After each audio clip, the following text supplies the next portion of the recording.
Wrestler Vinesh Phogat ने x पर लिखा, 2 रुपये लेकर ट्वीट करने वालों और फ्री का ज्ञान बांटने वालों ध्यान से सुनो। तुम्हारी जानकारी के लिए बता दूं कि अब तक करोड़ों के ऑफर ठुकरा चुकी हूं। सॉफ्ट ड्रिंक से लेकर ऑनलाइन गेमिंग तक पर मैंने कभी अपने उसूलों का सौदा नहीं किया। जो कुछ भी हासिल किया है मेहनत, ईमानदारी और अपनों के आशीर्वाद से किया है और उसी पर गर्व है। विनेश पर सरकार से मदद लेने पर सवाल उठ रहे हैं। जयपुर में आईपीएल के तहत हुए मैच में राजस्थान रॉयल्स के खिलाफ आरसीबी के विराट कोहली ने 62 रन की शानदार पारी खेली। इस तरह उन्होंने अपने टी20 करियर का 100वां अर्धशतक लगाया है। ये उपलब्धि हासिल करने वाले वह पहले भारतीय क्रिकेटर हैं। साथ ही उन्होंने आईपीएल में 66वीं बार 50 प्लस स्कोर बनाया है। इस मामले में उन्होंने डेविड वार्नर की बराबरी कर ली है। वार्नर ने भी आईपीएल में 66 बार 50 प्लस रन बनाए हैं। वक्फ कानून को लेकर पश्चिम बंगाल में कई जगहों पर हिंसा हुई है। सबसे ज़्यादा प्रभावित मुर्शिदाबाद है, जहां 3 लोगों की हत्या हो चुकी है। इस बीच बीजेपी नेता शुभेंदु अधिकारी ने ममता सरकार पर निशाना साधते हुए कहा, हिंदू अपना घर छोड़कर मालदा जा रहे हैं। हिंदुओं पर अत्याचार किया जा रहा है। यह तुष्टीकरण की पराकाष्ठा है। मुर्शिदाबाद से 500 लोग मालदा पलायन कर गए हैं। बसपा सुप्रीमो मायावती ने अपने भतीजे आकाश आनंद को माफ कर दिया है। आकाश की बसपा में वापसी होगी। उन्हें पार्टी एक और मौका देगी। मायावती ने एक्स पर लिखा, आकाश आनंद द्वारा एक्स पर सार्वजनिक तौर पर अपनी गलतियों को मानने व सीनियर लोगों को पूरा आदर सम्मान देने के साथ ही अपने ससुर की बातों में आगे नहीं आकर बसपा पार्टी व मूवमेंट के लिए जीवन समर्पित करने के मद्देनज़र उन्हें एक और मौका दिए जाने का निर्णय लिया गया है। अमेरिका ने चीन पर 145% टैरिफ लगाया है। इस बीच चीन की कॉमर्स मिनिस्ट्री ने अमेरिका से अपील करते हुए कहा, शेर के गले में बंधी घंटी को सिर्फ वही इंसान खोल सकता है जिसने उसे बांधा है। हम अमेरिका से अपील करते हैं कि वह अपनी गलतियों को सुधारने के लिए एक बड़ा कदम उठाए, रेसिप्रोकल टैरिफ की गलत प्रथा को पूरी तरह से रद्द करे और आपसी सम्मान के रास्ते पर लौट आए।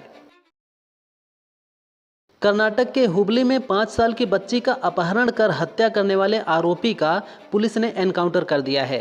आरोपी ने बच्ची का अपहरण कर रेप करने की कोशिश की। इसके बाद उसकी हत्या कर दी थी। बच्ची का शव एक खाली पड़ी इमारत में मिला, जिसके बाद इलाके में आक्रोश फैल गया। पुलिस आरोपी को पकड़कर घटनास्थल पर ले गई, जहां उसने पुलिस पर हमला कर दिया, जिसके बाद पुलिस की जवाबी कार्रवाई में उसकी मौत हो गई।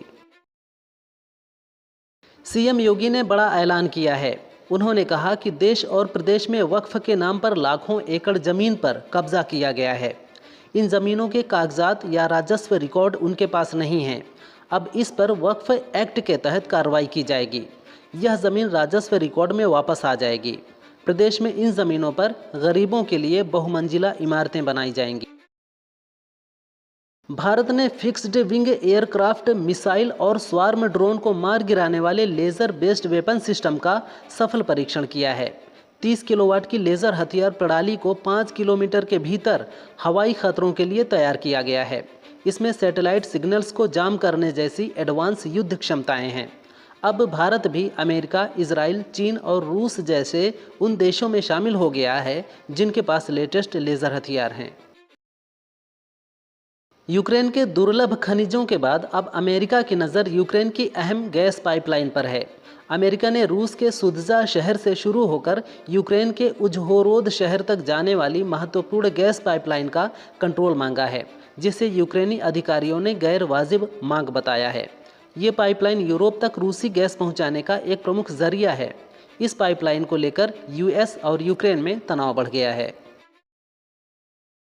तमिलनाडु के राज्यपाल आर.एन. रवि द्वारा छात्रों से जय श्री राम के नारे लगवाने का मामला तूल पकड़ता जा रहा है। डीएमके के कई नेताओं व सामाजिक संगठनों ने इस पर आपत्ति जताते हुए कहा, आर.एन. रवि ने अपने पद की शपथ का उल्लंघन किया है। वह संविधान का पालन करने और उसके आदर्शों और संस्थाओं का सम्मान करने में विफल रहे। रवि को भारत के संविधान का जानबूझकर उल्लंघन करने के कारण तत्काल पद से हटाना चाहिए। मध्य प्रदेश के इंदौर से दिल दहला देने वाली खबर सामने आई है। यह फैक्ट्री में काम करने वाले एक युवक के प्राइवेट पार्ट में दोस्तों ने मजाक मजाक में कंप्रेसर से हवा भर दी, जिससे उसकी हालत बिगड़ गई। इसके बाद दोस्त उसे अस्पताल में भर्ती कराकर फरार हो गए। यहाँ इलाज के दौरान युवक की मौत हो गई। पुलिस ने एफआईआर दर्ज कर जांच शुरू कर दी है। पुलिस फैक्ट्री में लगे सीसीटीवी फुटेज खंगाल रही है। अमेरिका के विस्कॉन्सिन में सुरक्षा अधिकारियों ने 17 साल के युवक को अपने माता पिता की हत्या के आरोप में गिरफ्तार किया है। आरोपी निकिता कैसाब ट्रंप की हत्या करना चाहता था। इसके लिए उसे पैसे और संसाधनों की ज़रूरत थी। उसके पास से मिले दस्तावेजों में राष्ट्रपति की हत्या और अमेरिकी सरकार को उखाड़ फेंकने की अपील की गई थी। उसके फ़ोन पर नाजी विचारों से जुड़े कंटेंट भी मिले हैं। सुरक्षा एजेंसियां जांच कर रही हैं। बांग्लादेश सरकार ने अपने नागरिकों की इजराइल यात्रा पर बैन लगा दिया है। मोहम्मद यूनुस के नेतृत्व वाली अंतरिम सरकार ने अपने पासपोर्ट पर यह लिखना शुरू कर दिया है कि यह पासपोर्ट इजराइल को छोड़कर दुनिया के सभी देशों के लिए वैध है। 2021 में शेख हसीना सरकार ने इस वाक्य को बांग्लादेश के पासपोर्ट से हटा दिया था। इजराइल द्वारा गाजा में किए जा रहे हमलों के चलते बांग्लादेश में इजराइल के खिलाफ प्रदर्शन हो रहे हैं। अमेरिका के फ्लोरिडा में पुलिस ने 52 साल की महिला को मानव की हड्डियों की खरीद बिक्री करने के आरोप में गिरफ्तार किया है। पुलिस के मुताबिक महिला का नाम किम्बरली है, जिसने फेसबुक पर एक स्क्रीनशॉट शेयर किया जिसमें मानव खोपड़ी और अन्य हड्डियों की कीमत लिखी थी। फ्लोरिडा में मानव अवशेषों को खरीदना और बेचना अवैध है। अब पुलिस ये पता लगा रही है कि उसे ये हड्डियाँ कहाँ से मिलती थीं।